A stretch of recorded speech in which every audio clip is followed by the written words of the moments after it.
أشرف الأنبياء والمرسلين وعلى آله الطيبين الطاهرين الهادين وأصحابه الأكرمين أجمعين الرافعين لقواعد الدين.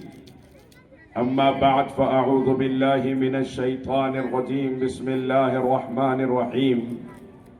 سبحان الذي أسرى بعبده ليلا من المسجد الحرام إلى المسجد الأقصى الذي باركنا حوله لنريه من آياتنا إنه هو السميع البصير. صدق الله مولانا العلي العظيم وصدق رسوله النبي الأمين الكريم ونحن على ذلك لمن الشاهدين والشاكرين والحمد لله رب العالمين. ہو گیا ہے، اللہ محفوظ رکھے. کئی لوگ ایسے ہیں جو فجر کی اذان سن کے سو جاتے ہیں، اذان کی آواز آئی چبوترے خالی ہونے لگتے ہیں، چلو اب گھر کو جا کے سو جائیں گے. ایسا دکھتا اذان ہے کہ گھر جانے کا الارم ہے، سمجھ میں نہیں آیا.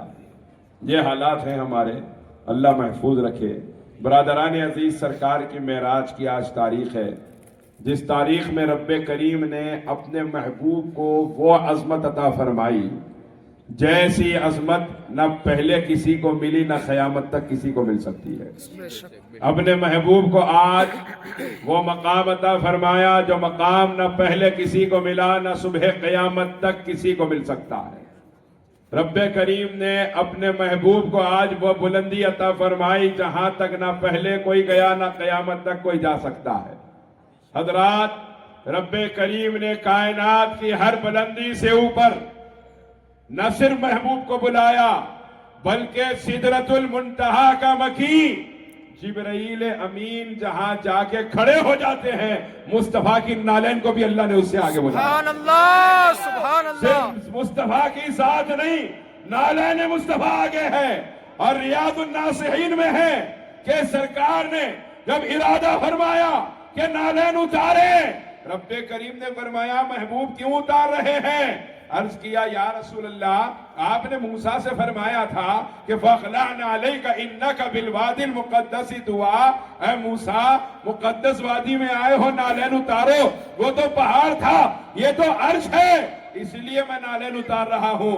ارشاد ہوا، رب کریم نے محبوب کو محبت کے لہجے میں فرمایا محبوب وہ موسیٰ تھے، آپ محمد مصطفیٰ ہیں.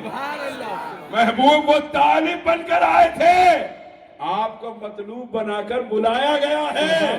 محبوب جب وہ آئے تو ہم نے ان کو نالین اتارنے کا حکم اس لیے دیا کہ وہ پہاڑ جس پر ہم تجلی فرمانے والے تھے اس کی مٹی موسیٰ کے قدموں کو لگ جاتی تو اس کی وجہ سے موسیٰ کی عزت میں اضافہ ہو جاتا.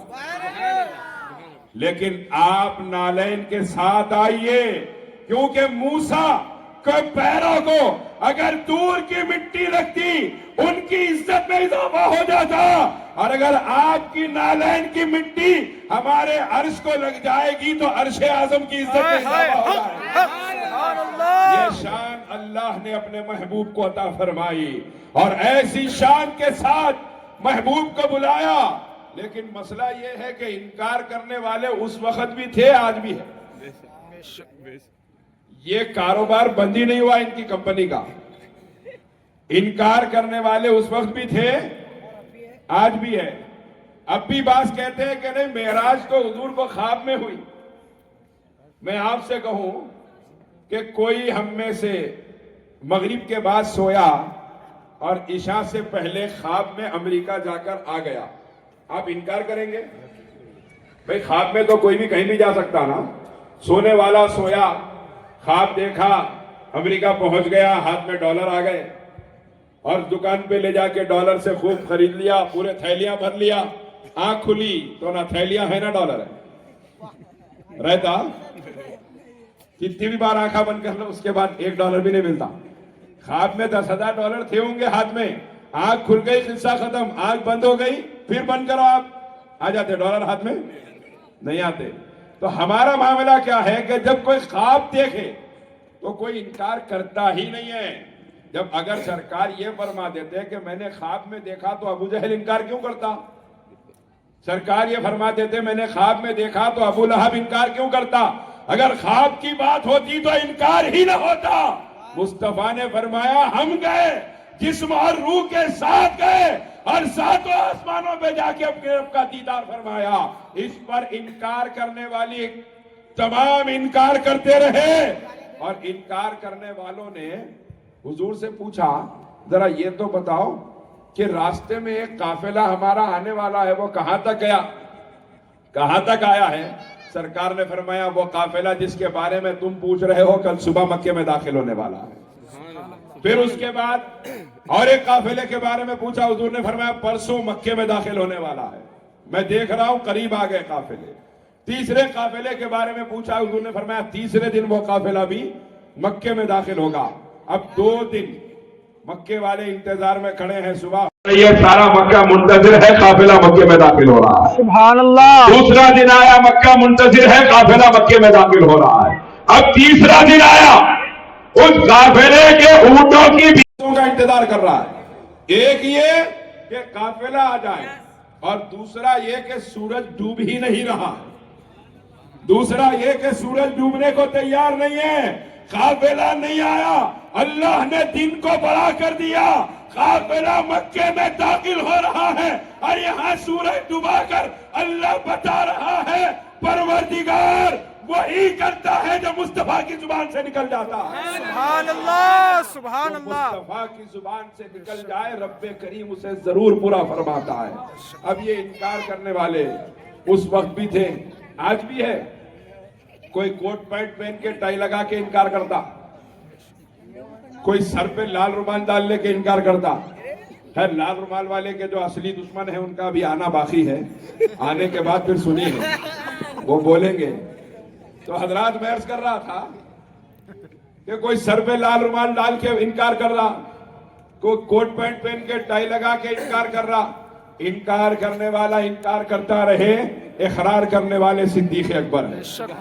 جب آ کے کہا گیا کہ اے ابو بکر اگر کوئی یہ کہے کہ ایک ہی رات میں سب دیکھ کر آ گئے تو کیا آپ مانیں گے؟ فرمایا نہیں. ابو جہل نے کہا یہ تو وہی کہہ رہے ہیں جن کو تم نبی مانتے ہو. تب سرکار صدیق اکبر نے ارشاد فرمایا تو پھر سنو, اگر میرے سرکار نے فرمایا ہے اس ذات کی قسم جس کے قبضے میں میری جان ہے ایسا ہی ہوا ہے جیسا میرے مصطفیٰ فرما رہے ہیں. سبحان اللہ. سبحان اللہ. سرکار ابو بکر صدیق نے اقرار فرمایا. اب ابو جہل انکار کر رہا ہے, ابو لہب انکار کر رہا ہے, عتبہ شیبہ امیہ بن خلف پوری کمپنی ان کی انکار کر رہی ہے. صدیق اکبر اقرار کر رہے ہیں. تو یہ بات سمجھنے کی ہے کہ جو ابو جہل کی صف میں کھڑا تھا وہ تب بھی انکار کر رہا تھا, آج بھی انکار کر رہا ہے. جو صدیق اکبر کا غلام ہے وہ کل بھی اقرار کر رہا تھا, آج بھی اقرار کر رہا ہے. سبحان اللہ. سبحان تم کو اللہ. تمہاری ٹیم مبارک ہو. ہمارے لیے صدیق اکبر کافی ہے, ہمارے لیے فاروق اعظم کافی ہے, ہمارے لیے عثمان غنی کافی ہے, ہمارے لیے علی مرتضیٰ حیدر کرار کافی ہے. تمہارے لیے پتہ نہیں کون, ہمارے لیے غوث جیلانی کافی ہے, ہمارے لیے خواجہ اجمیری کافی ہے. تم چاہے جس کے پیچھے جاؤ, ہمارے لیے بندہ نواز کے سوداس کافی ہے, ہمارے لیے شرف الدین سہروردی کافی ہے, ہمارے لیے سرکار یوسفین کافی ہے, اور ہمارا وہی عقیدہ ہے جو ان تمام سرکاروں کا عقیدہ ہے. حقیقی عقیدے سے اہل سنت نہیں پھرے, آپ پھرے جناب. حقیقی عقیدے سے آپ پھرے. آپ ہمیں کہتے ہیں کہ عقیدے سے پھر گئے, عقیدے سے ہم نہیں پھرے, عقیدے سے آپ پھرے ہیں. 100 سال پہلے آپ نے عقیدہ لیا ہے, انگریزوں کے دفتر سے آپ نے عقیدہ اٹھایا ہے 100 سال پہلے, اور اس سے پہلے آپ کا نہ نام تھا, نہ نشان تھا, نہ کوئی آپ کے طبقے کو جاننے والا تھا. جتنے عقیدے آپ نے لیے ہیں 100 سال پہلے انگریزوں کے دفتر سے لیے ہیں, اور اہل سنت نے اپنا عقیدہ انگریزوں کی چوکھٹ سے نہیں, سرکار غوث اعظم کی چوکھٹ سے لیا ہے. اہل سنت نے اپنا عقیدہ خواجہ خواجگان معین ملت سرکار غریب نواز کے آستانے سے لیا ہے, اور جن پر بھروسہ کر چکے وہ یہاں بھی ہمارے لیے کافی ہے, میدان محشر میں بھی ہمارے لیے کافی ہے. سبحان اللہ. سبحان اللہ. اب کسی نئے ٹھیکیدار کی ہمیں ضرورت نہیں ہے, اور میرے آقا کی معراج ماننے کے لیے مجھے کسی کی اور کی ماننے کی ضرورت ہوگی؟ ارے جب میرے سرکار اس سے آگے بھی فرمائے تو ہم اس پر بھی مان لیا. بے شک سبحان اللہ بے ہمارا شک عقیدہ تو یہ ہے جو فرما دیا سرکار نے فرما دیا. یہ مقام ہے ہی حضور کے لیے. وجہ کیا ہے کہ اللہ وہ ہے جس کا جسم نہیں ہے, جو کسی جگہ میں قید نہیں ہو سکتا. تو پھر لامکہ کیا ہے؟ وہی لامکہ کے مکی ہوئے, سر عرش تخت نشی ہوئے. وہ نبی ہے جس کے ہے یہ مقام, وہ خدا ہے جس کا مقام نہیں. نعرے تکبیر, نعرے رسالت, سرکار کی آمد, علماء اہل سنت. زندہ آباد. حضرات میرے سرکار ہی ہے جو وہاں تک گئے جہاں تک کوئی نہ جا سکا. جبرائیل سے آگے نالین مصطفیٰ جا رہی ہے. ساری انسانیت بلکہ سارے فرشتے حیران ہو رہے ہیں. امام ابو الحسن رفاعی رحمت اللہ علیہ ارشاد فرماتے ہیں کہ ایک مرتبہ میں بیٹھا تھا عبادت میں اور مراقبے کی کیفیت میں نے آسمانوں کی سیر کرنا شروع کیا. فرماتے ہیں پہلا آسمان, دوسرا آسمان, تیسرا, چوتھا, 7 آسمان گزر گئے. عرش اپنی آنکھوں سے دیکھا تو عرش کے پہلے درجے پہ چڑھ گیا, پھر دوسرے پہ چڑھا. ایسے ہی چند لمحات میں 7 لاکھ درجے عرش کے چڑھ گیا. امام ابو الحسن رفاعی فرماتے ہیں 7 لاکھ درجے پر چڑھا. اس کے بعد میں نے جب 7 لاکھ درجے پہ میں پہنچا تو آواز آئی کہ ابو الحسن کہاں کا ارادہ ہے؟ تو میں نے عرض کیا کہ مالک, شب معراج میں تیرے محبوب نے عرش کے جس حصے پہ قدم رکھا مجھے اس حصے کی زیارت کا شوق ہے. رب کریم نے ارشاد فرمایا اے ابو الحسن چند لمحات میں تم عرش کے 7 لاکھ درجے چڑھ کے آ گئے. سنو, اس سے زیادہ تیزی کے ساتھ کروڑوں برس تک چڑھتے جاؤ گے تب بھی ہماری عزت کی قسم شب معراج میں عرش کے جس حصے پر میرے مصطفیٰ نے قدم رکھا تمہاری نظر تو کیا تمہارا خیال بھی وہاں نہیں گزر سکتا. سبحان اللہ, سبحان یہ اللہ. بلندی ہے رحمت للعالمین کی, یہ عظمت ہے آمنہ کے لال کی. ہم اس نبی کی عظمت پہ شک کر رہے ہیں, اس نبی کی معراج پہ شک کر رہے ہیں, اور اپنے آپ کو عاشق بھی کہتے ہو. شرم نہیں آتی حضور کی عظمت میں شک کرتے ہوئے اپنے آپ کو عاشق کہنے والے؟ ذرا دیکھو ان لوگوں کو ان کے عقیدے کیا تھے. ان کا تو جینا مرنا مصطفیٰ کی ذات تھی. کہ حضرت امام مسلم نقل فرماتے ہیں کہ حضرت ابو ہریرہ رضی اللہ تعالیٰ عنہ فرماتے ہیں کہ ہم جب نماز پڑھتے تھے نا حضور کے پیچھے تو پہلے دائیں طرف کھڑے ہوتے تھے, سیدھی طرف کھڑے ہوتے تھے. پوچھا کیوں؟ کیا اس لیے کہ سیدھی طرف کھڑے ہونے والے کو ثواب زیادہ ہے؟ فرمایا نہیں, ہم سیدھی جانب اس لیے کھڑے ہوتے تھے کہ ہم یہ جانتے تھے کہ حضور جب نماز سے فارغ ہوں گے تو پہلے سیدھی طرف چہرہ پھیریں گے. ہم یہ چاہتے تھے کہ جب سرکار سلام پھیرے تو سب سے پہلے ہماری نظر رخ زیبائے مصطفیٰ پہ پڑے. اندازہ کیجئے عبادت اللہ کی ہو رہی ہے اور صحابہ دیدار مصطفیٰ کے لیے بے چین ہو رہے ہیں. یہی وہ لوگ تھے جو رضی اللہ عنہم ورضوا عنہ کہلائے. یہی وہ لوگ تھے جو یہاں بھی مصطفیٰ کے ساتھ ہیں وہاں بھی مصطفیٰ کے ساتھ رہیں گے. دوسری طرف ہمارے جیسے لوگ ہیں آج کل پیدا ہو گئے پتہ نہیں, اور یہ اپنے جیسا سمجھنے والے, میں نہیں کر سکا اس لیے شاید حضور بھی نہیں کیے ہوں گے. یہ جو اپنا سمجھنے اپنے جیسا سمجھنے والے ہیں نا, یہ لوگ بہت لیٹ پیدا ہوئے, 1300 سال کے بعد پیدا ہوئے, بہت لیٹ پیدا ہوئے, اور یہ بیچارے صدا عدت مناتے رہتے. آپ میلاد کی بات کرو ہمیشہ عدت میں رہتے. نئے حضور کا وصال بھی ہوا نا 12 کو, ارے 4 مہینے 10 دن کے بعد تو کس کی بھی عدت ختم ہو جاتی. ان کی عدت کی مدت ختم ہی نہیں ہوتی. واہ واہ واہ. صدا روتے رہو, صدا پکارتے رہو, صدا پریشان رہو, اور صدا یہ کہ صدا ہر عظمت رسول کی جہاں بات آئے وہاں دلیل مانگنے کے لیے کھڑے ہو جاتے ہیں. ارے یاد رکھو, پوری ذمہ داری سے کہہ رہا ہوں, اہل سنت کی عقائد کی جڑیں اتنی مضبوط ہے تم سوال کرتے کرتے تھک جاؤ گے.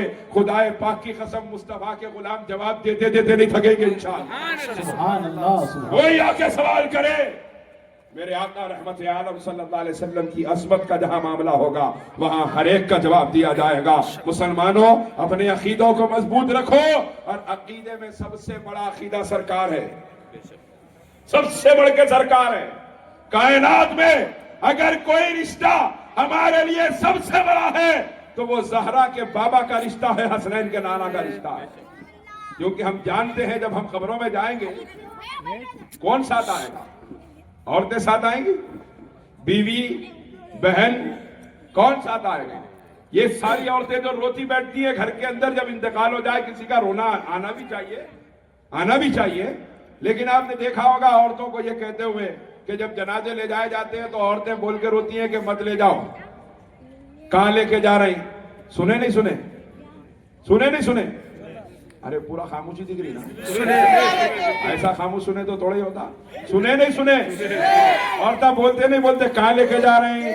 نہ کو لے کے جاؤ، ٹھیک ہے نہیں لے جاتے بول کے گھر کو ہی رکھ دیا، رکھ لیتے، آدھے گھنٹے کے بعد بولتے ہیں میت کو زیادہ دیر رکھے تو تکلیف ہوتی، لے کے جاؤ دفنا کے آؤ۔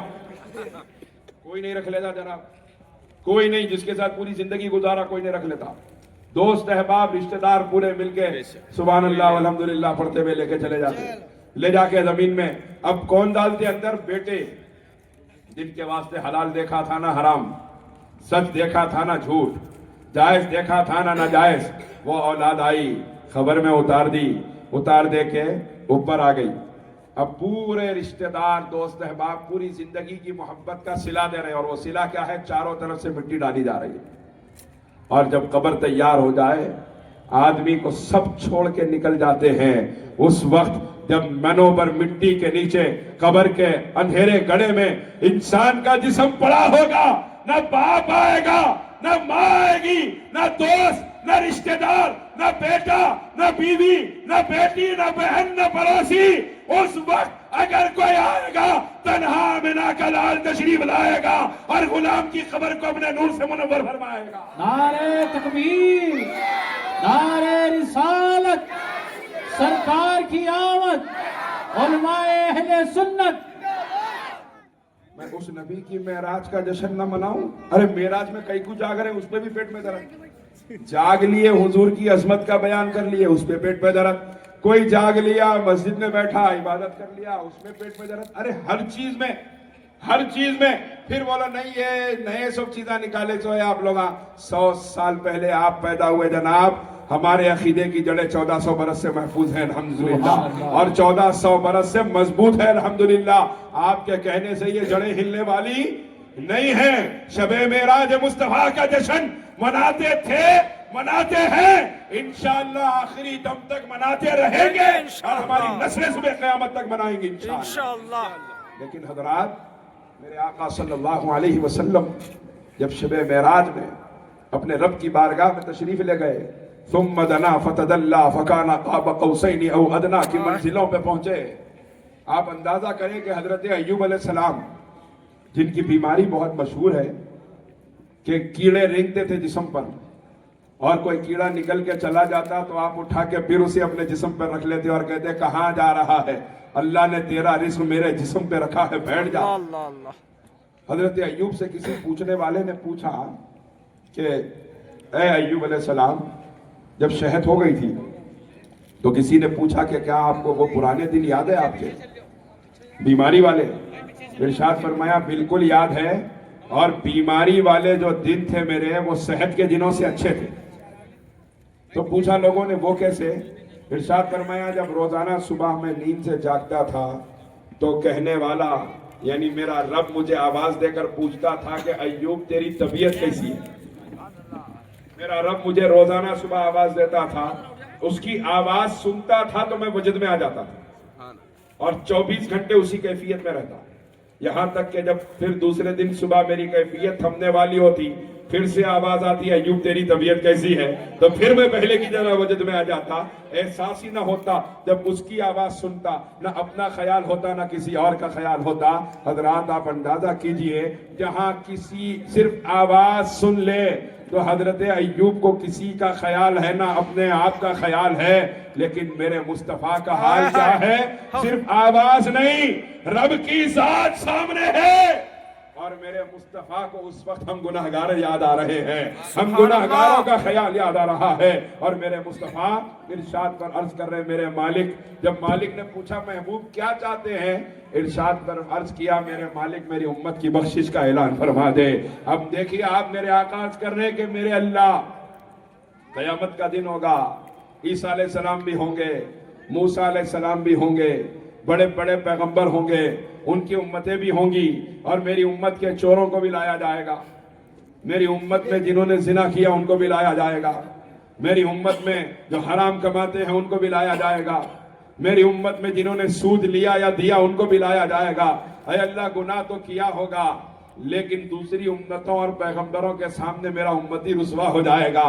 میرے مالک، اس خیال سے میرے دل کو تکلیف ہو رہی ہے کہ میرا امتی کہیں دوسروں کے سامنے رسوا نہ ہو جائے، تو حضرت رب کریم نے ارشاد فرمایا، میرے محبوبہ فکر مت کیجئے، ہم اپنی ستاری کی چادر میں ڈھانپ کر آپ کی امت کا حساب فرمائیں گے اور ان کو جنت کے اندر داخل کریں گے۔ اللہ سبحان اللہ۔ آپ اندازہ کیجئے برادران عزیز، وہ آقا جو اس وقت بھی ہمیں یاد رکھیں، ہم اس نبی کی سنتوں کو بھلا دیں، ہم اس نبی کے طریقوں کو بھلا دیں۔ ارے ایک مسلمان ایک عیسائی کی جیب کاٹا، چور تھا، عادی چور تھا، ایک عیسائی کی جیب کاٹا، اور کاٹنے کے بعد میں جب اس مسلمان نے اس کو پتا چلا کہ جس کی جیب کاٹا ہے وہ عیسائی تھا تو واپس کر دیا، لے جا کے واپس کیا، تو ساتھ کے چوروں نے پوچھا کہ واپس کیوں کیا؟ تو اس نے کہا کہ جس کا بٹوا میں نے مارا تھا وہ عیسائی تھا۔ تو کہا عیسائی تھا تو واپس کیوں کر دیا؟ جواب دیا کہ قیامت کے دن اگر عیسیٰ علیہ السلام نے میرے آقا سے یہ کہا کہ یا رسول اللہ، آپ کے امتی نے میرے امتی کا بٹوا چوری کیا تھا، تو میرے آقا کے دل کو تکلیف ہوگی، اس لیے میں نے واپس کر دیا۔ اس زمانے کے چور ہم سے اچھے تھے، اس زمانے میں چوری کرنے والے ہم سے اچھے تھے، لیکن آج دیکھیے ہمارے احوال کیا ہے۔ برادران عزیز، آج شب معراج مصطفیٰ صلی اللہ علیہ وسلم کے اس اہم اجلاس سے باتیں تو بہت ہیں لیکن میری طبیعت ساتھ نہیں دے رہی۔ تقریباً 1 ہفتے سے لگاتار میسور بنگلور کے اسفار کے بعد گجرات سے 3 دن کے بعد آج ہی واپس آیا ہوں، اور ابھی 4 جگہ خطاب کر کے یہ 5ویں جگہ آپ کے پاس حاضر ہوا ہوں۔ طبیعت میری مکمل بالکل ساتھ نہیں ہے، ناساز ہے، باتیں بہت ہیں ذہن میں، لیکن انشاءاللہ ایک اہم خطاب آپ حضرات کو میرے بات سننا ہے۔ لیکن جو آخری بات میں آپ کی خدمت میں عرض کروں، رب نگاہوں کے سامنے ہو اس وقت جو آقا ہمیں یاد رکھے، ہم اس نبی کے طریقے کو، اس نبی کے دین کو بھول کر زندگی گزارے تو یہ احسان فراموشی ہوگی کہ نہیں ہوگی؟ ہم کب تک ایسی لٹیروں کی زندگیاں گزاریں گے؟ خدا کے لیے توبہ کیجئے، خدا کے لیے اپنے اللہ کی طرف رجوع کیجئے۔ اب تک جیسی زندگی گزر گئی، اب جو باقی ہے رحمت للعالمین کی محبت میں گزاریے، سرکار کے طریقوں پہ گزاریے، سنتوں کی پیروی کیجئے، نمازوں کی پابندی کیجئے، سرکار کے چہرے کو اپنے چہرے کو حضور کے چہرے کے مطابق بنائیے، اپنا لباس حضور کے لباس کے جیسا رکھیے، اپنے مزاج اپنے کردار کو حضور کے کردار کے جیسا بنائیے۔ یاد رکھیے، جب سرکار غریب نواز ہندوستان تشریف لائے تو تقریروں کی ضرورت نہیں پڑی، غریب نواز کا کردار دیکھ کر دنیا پکار اٹھی، اے غریب نواز، اے خواجہ خواجگان، ہمیں کلمہ پڑھا کے مسلمان کر دیجئے۔ ہم نے دیکھ لیا کہ شہزادے کے کردار کا یہ عالم ہے تو مصطفیٰ کے اخلاق کا عالم کیا ہوگا۔ تو آج ہمیں توبہ کی ضرورت ہے، اپنے آقا کی شریعت کی طرف رجوع کرنے کی ضرورت ہے، اپنے بزرگوں کے نقش قدم پہ چلنے کی ضرورت ہے۔ اللہ تعالیٰ سے دعا